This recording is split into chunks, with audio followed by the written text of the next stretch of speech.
May mga nagtaas din sa akin ng kilay pagdating sa usapin ng divorce. Ang sabi, irespeto daw ang isa't isa. Nandoon tayo sa salitang pagrespeto, sa paniniwala ng iba. Pero ang kasalanan ay hindi nirerespeto. Yan ay dapat itinatama.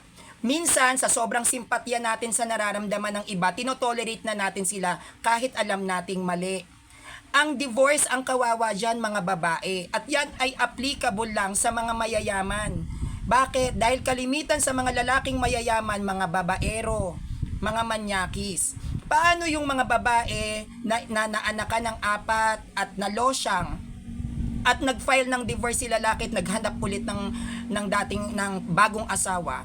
Tinotolerate lang natin na lalong maging immoral ang tao sa divorce. Pwede naman tayong makipaghiwalay Meron tayong tinatawag na legal separation. Pero ang against lang ako dito sa divorce, yung pagpapawalang bisa sa kasal. Hindi po natin maaaring tanggalin ang bisa ng kasal dahil tayo ay nanumpa mismo kay Christ bilang iisa. Ngayon, kung kayo ay ikakasal, huwag nyo nang sasabihin ng till death do us part. In sickness and in health. Kasi kasinungalingan yan. Bakit? Dahil magpa-file din kayo ng divorce. E nagsumpaan kayo sa harapan ni Kristo, sa mismong simbahan, till death do us part.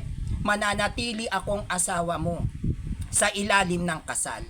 Tapos ipapawalang bisa ninyo. So ano yon? Yung kasal ninyo, lokohan.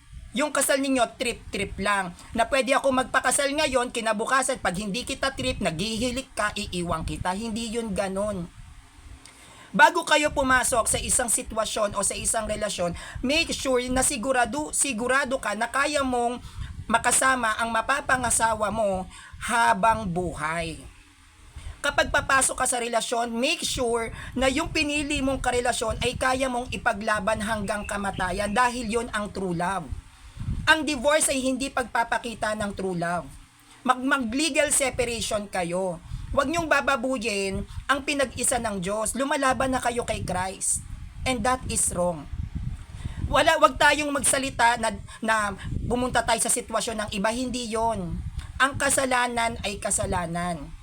Ang pakikipagtalik sa hindi mo asawa ay kasalanan. At pag ikaw ay kinasal sa ayaw at sa gusto mo, may asawa ka.